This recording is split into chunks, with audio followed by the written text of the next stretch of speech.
بسم الله الرحمن الرحيم الحمد لله رب العالمين والصلاة والسلام على سيدنا وحبيب قلوبنا وطبيب نفوسنا أبي القاسم المصطفى محمد صلى الله عليه وآله وسلم.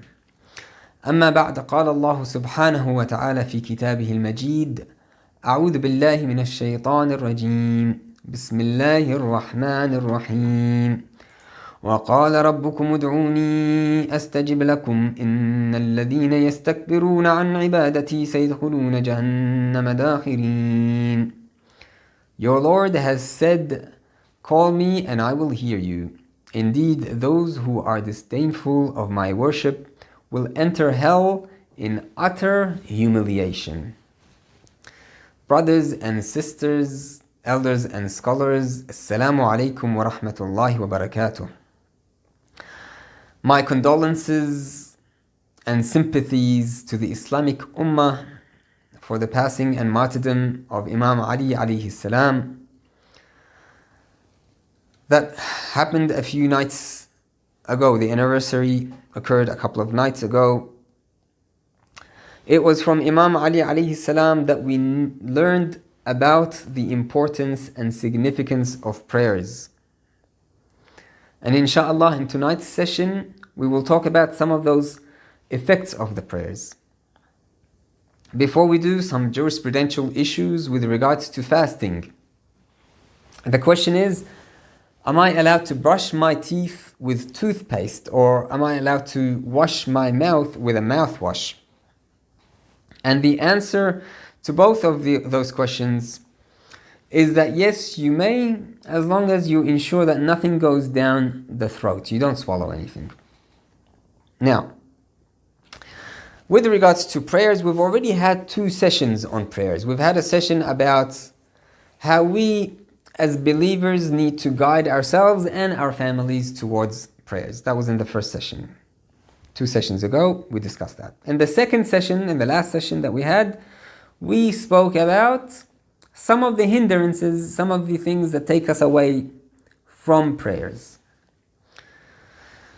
Especially with regards to gaming, which is becoming a problem within the youth today. Not just the Islamic youth, but youth on a larger scale, in a more general sense. Gaming is becoming addictive, it is becoming problematic, and is taking us away from prayers. Or at least some of our youth are being affected to that effect. Now, the effects of prayers is what we'll be talking about tonight. Can be divided into 2. One being the negative effects, where someone is not caring about their prayers, or they take it lightly, or they don't pray at all, God forbid. Or perhaps they pray but their heart isn't present while they're praying. Then there are positive sides to praying. So that is, the positives of praying and the positive effects occur when we actually perform our prayers. Our prayers are obligatory and the mustahabbat, the recommended ones. Now, we're going to be discussing 5 of those effects. The first one is the effect on the hereafter. The first thing, brothers and sisters, the first thing that we are going to be asked about in the hereafter, on Judgment Day, on the Day of Reckoning, is our prayers. The narration from Imam Abu Ja'far alayhi salam says, إِنَّ أَوَّلَ مَا يُحَاسِبُ بِهِ الْعَبْدِ الصَّلَاةِ. The first thing, certainly, that you're going to be asked for is your prayers. And then he continues. Before, he was talking about an-nawafil, so the recommended prayers before or after each of the obligatory prayers. And here he also talks about إِنَّ الصَّلَاةَ إِذَا ارْتَفَعَتْ فِي أَوَّلِ وَقْتِهَا رَجَعَتْ إِلَى صَاحِبَهَا وَهِيَ بَيْضَاء. If this prayer that we are reciting goes up أول وقت, at the first time, straight after the adhan, it will come back to the person who recited this prayer, bayda, white, a symbol of its purity, and it will say, حفظتني حفظك الله. You have respected me, you have protected me, you have maintained me, you have upheld me. May Allah do the same for you. وإذا ارتفعت في غير وقتها, and if it goes up other than its prescribed time, بغير حدودها, and without the parameters in which it should have been prayed in, رجعت إلى صاحبها. It will come back to to the person who prayed it. وهي سوداء, and it is black. مظلمة, darkened. Not just black, but a darkened black. تقول ضيعتني, ضيعك الله. You have lost me. May Allah make you of the losers, or make you lost. This narration tells us about the significance of not just the obligatory prayers, but the nawafil and the prayers that surround it. So the question might arise as, what if someone does a lot of good? Don't worry about the non-Muslims. Let's assume someone who is Muslim and does a lot of good, right? Even the non-Muslims. The non-Muslims, of course, they have their own sharia, and they have their own path towards Allah. But let's talk about the Muslim who doesn't pray or doesn't take the prayers seriously. He takes it lightly. Allah, Rahman, Rahim, he can wait, it's okay. Something like that. What if he does a lot of good? Does that not mean that he will also be accepted? Will he still be asked about his prayers? And the answer is, of course, yes, he will be asked about his prayers. Let me give you a scenario. Sheikh Qira'ati, Muhsin Qira'ati, when he, in his book Parables, Tamthilat, which is in Farsi, when the question is asked about the importance of prayers, why is it that all our prayers all our deeds hinge around this issue of prayers? And the parable that he gives is that, imagine yourself driving along on the highway, and God forbid you're speeding, and God forbid you get caught. And the police comes up to you and he says, or she says, please give me your driver's license. And you look up to this police and you say, do you know who I am? I am the professor of such and such university. Or I am the head surgeon of such and such hospital. Whatever the case may be, you can take certificates and bachelors and scholarships and professorships and all of these to the policeman. The policeman isn't going to be very impressed. All he wants is one thing. It's your driver's license. So he can give you the fine and off you go. Without your driver's license, you've broken another law. The same thing with our deeds and our a'mal, our piety relies around the central issue of prayers. As-salah, as-salah, as-salah. Without it, nothing can be taken into account. On the day of reckoning, on the day of judgment, if we go and we don't have our prayers, they will simply say, thank you very much, see you later. Your place is not here. But if we have our prayers, we have our chance at least of our actions and our deeds of being accepted. The second effect of prayers is the effect it has on certain diseases of the heart, major diseases of the heart. And one of those diseases is arrogance, takabbur. This me seeing myself better and more worthy of someone else. I might see myself more worthy of an older person or a younger person, a less studied person, or I might see myself more worthy because of the color of my skin, or because of the way I talk, or because of the way I walk. All of these are part of this disease called takabbur, arrogance. And this can actually come out in our actions, sometimes unwillingly.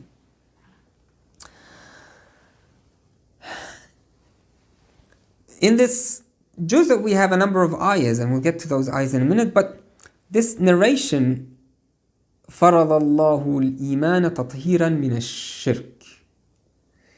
In this narration, it says Allah subhanahu wa ta'ala has obligated this faith upon us as a purification from shirk or polytheism.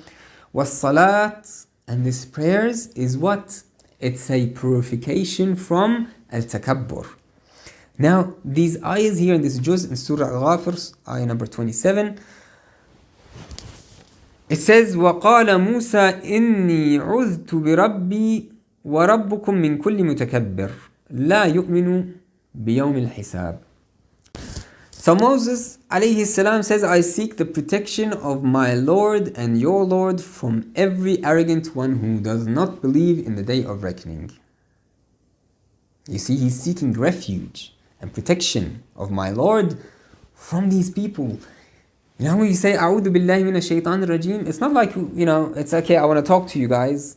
I want to talk to Satan, I want to talk to Iblis. It's okay, but I'll seek protection from Allah. No. You want Satan to be as far away from you as possible. And Nabi Musa here alayhi salam is saying the same thing. He is seeking protection of Allah subhanahu wa ta'ala from these people. He doesn't even want to be near them. Another ayah here, الَّذِينَ يُجَادِلُونَ, those who dispute فِي آيَاتِ اللَّهِ, the signs of Allah, بِغَيْرِ سُلْطَانٍ, without knowledge, without evidences. آتَاهُمْ بِغَيْرِ سُلْطَانٍ آتَاهُمْ, without any authority that may have been given to them. كَبُرَ مَقْتًا عِنْدَ اللَّهِ, this is greatly outrageous to Allah subhanahu wa ta'ala. وَعِنْدَ الَّذِينَ آمَنُوا, and to those who believe. كَذَلِكَ يَطْبَعُ, this is the important point. كَذَلِكَ يَطْبَعُ اللَّهُ على كل قلب متكبر.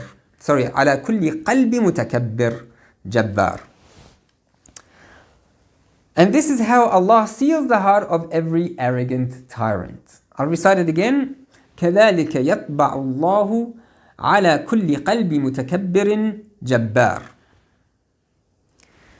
Allah subhanahu wa ta'ala here is saying that these people who are arrogant, that have made the choice to be arrogant, their hearts will be sealed. You see, their hearts will be sealed not because Allah is sealing it for them, but it's because they have chosen to do so. And as a result, Allah subhanahu wa ta'ala will seal their hearts. It's the result of their choice. It's not that there is jabr here. It's not like predestiny. This is not predestiny. If you keep hitting a wall with a hammer, this wall is bound to break. It's not like it was predestined to break. No, the result of the action of this hammer is to break the wall. The result of this constant arrogance, and we spoke about arrogance with, for example, Bani Israel and the vanity that they have, and the stubbornness that they have. This arrogance can seal the hearts.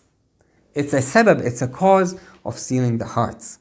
And of course, the ayah that we recited at the very beginning, وَقَالَ رَبُّكُمُ ادْعُونِي أَسْتَجِبْ لَكُمْ إِنَّ الَّذِينَ يَسْتَكْبِرُونَ عَنْ عِبَادَتِي سَيَدْخُلُونَ جَهَنَّمَ دَاخِرِينَ. Your Lord has said, ادْعُونِي, call upon me, أَسْتَجِبْ لَكُمْ. Now here in the translation it says, and I will hear you.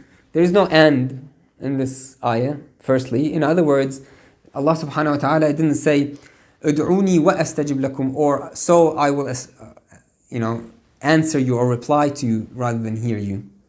There is no spatial time between your da'wah, your seeking of Allah subhanahu wa ta'ala, and His ijabah, His response. There is no time frame.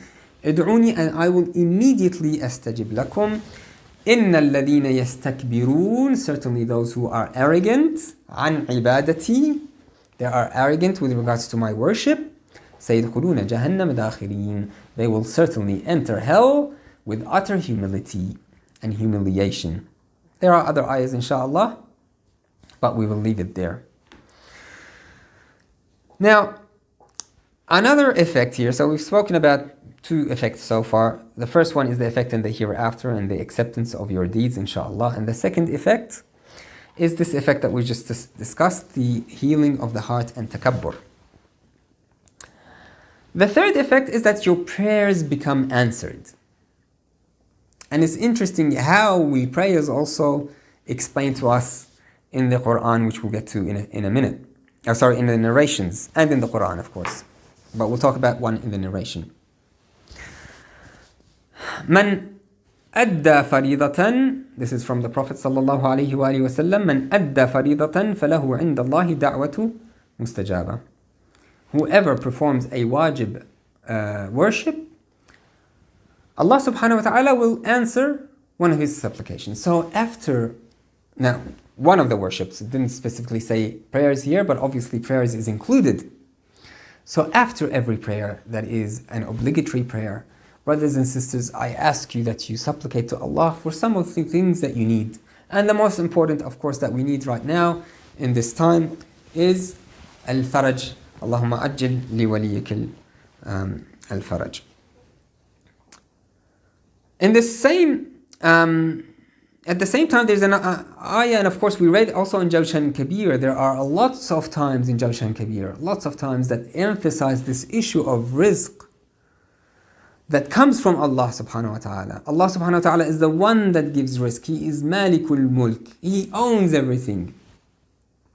Which was in Jawshan Kabir in the last few nights in Laylatul Qadr, inshallah, you've noticed that. Also in the ayat of the Quran, for example in Surah Al-Zumar, ayah number 52, it says, أَوَلَمْ يَعْلَمُوا, do they not know? أَوَلَمْ يَعْلَمُوا أَنَّ اللَّهَ يَبْسُطُ الرِّزْقَ لِمَنْ يَشَاءُ وَيَقْدِرُ. Do they not know that Allah expands the provision for whomever He wishes and tightens? It should be fairly obvious. إِنَّ فِي ذَلِكَ لَآيَةً لِقَوْمٍ يُؤْمِنُونَ. For that, there are indeed signs for the people who have faith. So 3 things so far. The first one is that it is your license to paradise. The second one is that it heals some of the diseases, including arrogance. And the third one is that your supplication is answered. The fourth one is that it stops sinning. It stops us from doing bad deeds.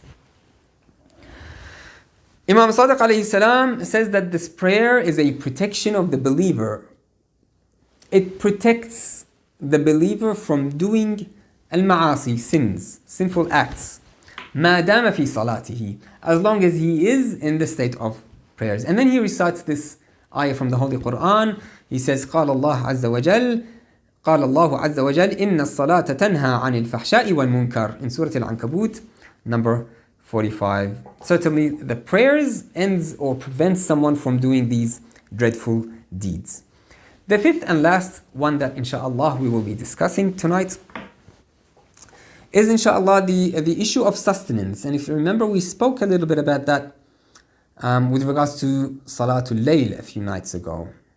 And how we have narrations, the one who lies with his tongue, he says a lie, is prevented from the night vigil, from praying the Salatul Layl. And the one who is prevented from praying the night vigil is prohibited from his sustenance.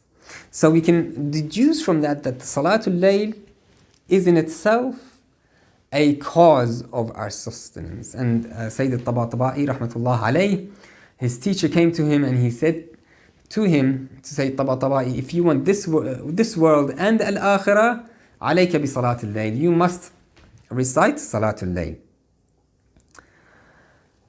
In another narration, so this is building up on Salatul Layl, in another narration, a man from Kufa goes to Al-Madinah to meet Imam Sadiq alayhi salam, and he says to him, Ya Imam, may I and my parents be sacrificed for you.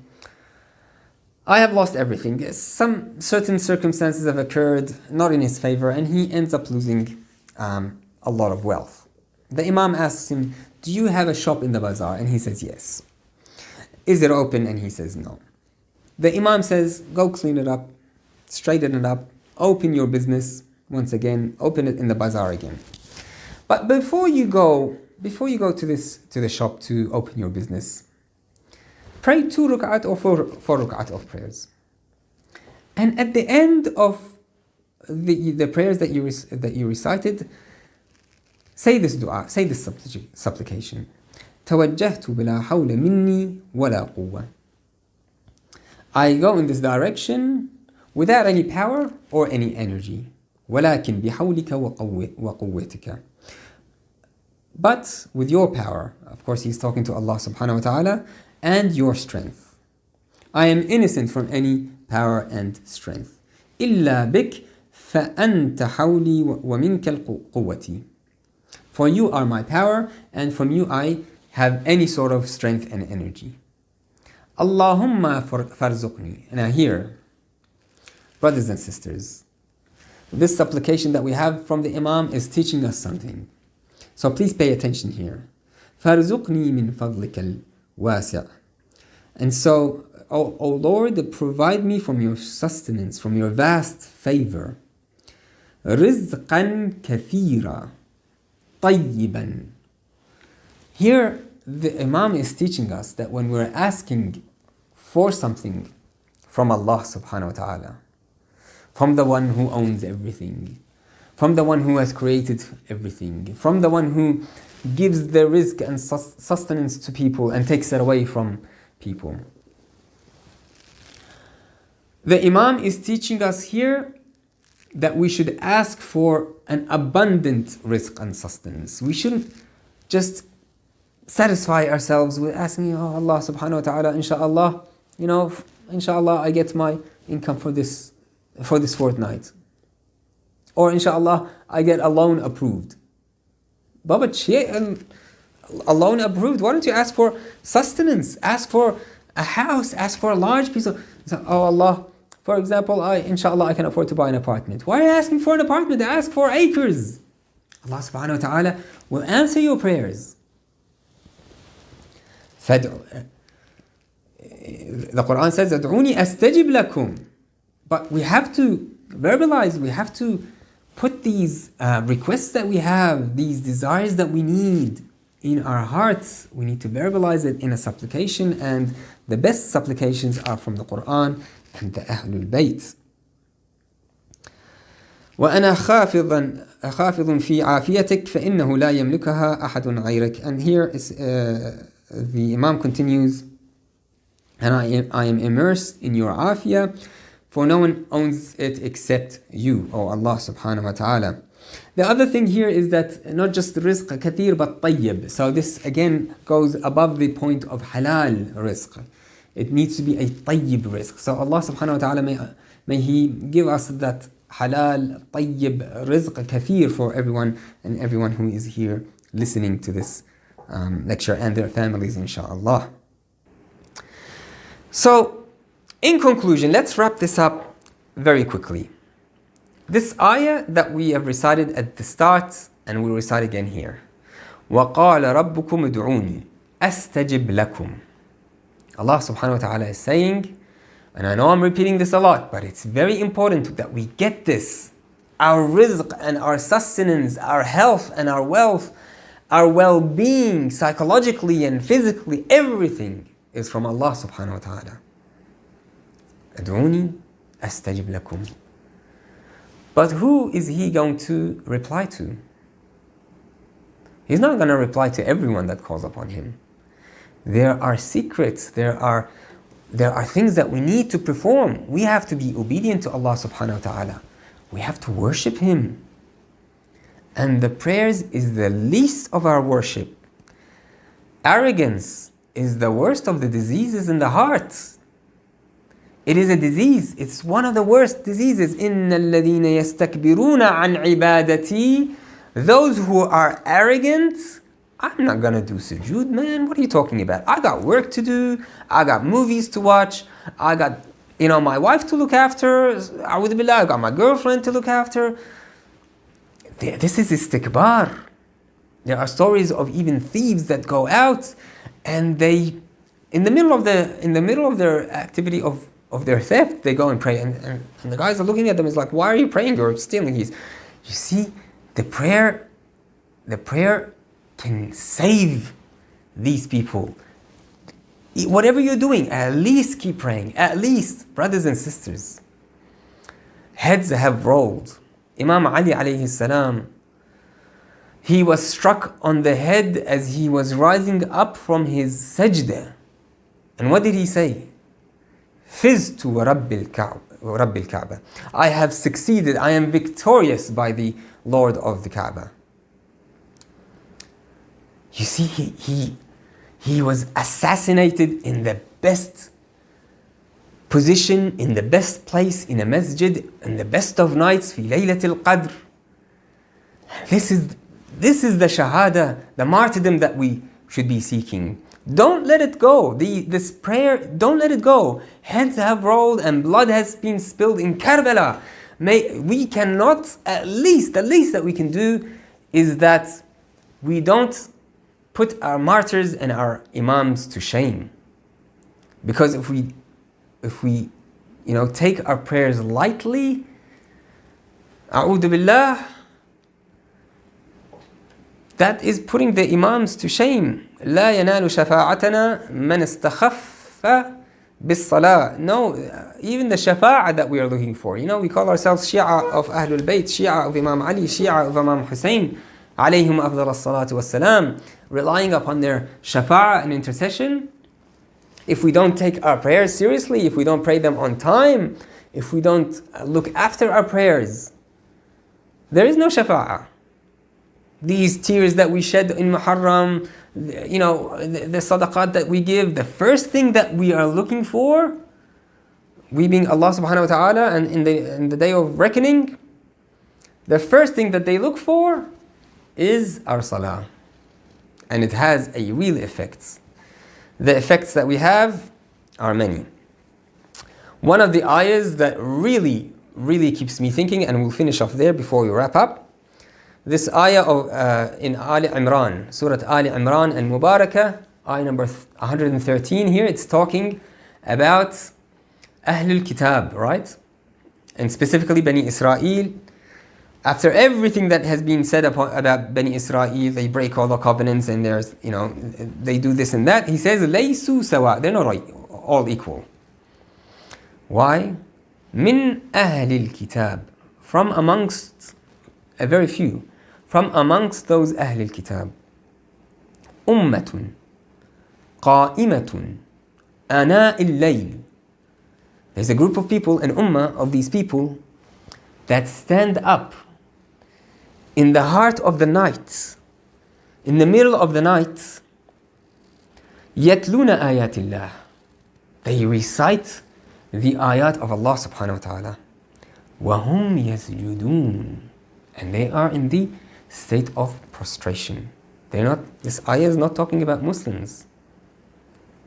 How can we not pray the Salatul Layl? How can we not pray our fara'id, our obligatory prayers on time? How can we not pray them with the presence of heart when min ahlil kitab, not even Muslims, min ahlil kitab ummatun min ahlil kitab ummatun qa'imatun yatluna ayatillah wa hum yasjudun. Brothers and sisters, prayers have a significantly positive effect on our lives. Not only does it put a schedule to our day, it keeps us in shape and in form. It allows us to wake up early in the morning and stay up late at night. But it is your license to heaven, just like that driver's license that the police would want when they pull you up when you're speeding, which of course none of us do. But it is the license that is needed for all of your other actions to be accepted. In terms of our etiquettes, arrogance, this arrogance is taken away, it's healed, it's a therapy. This prayer is a therapy for arrogance in our hearts.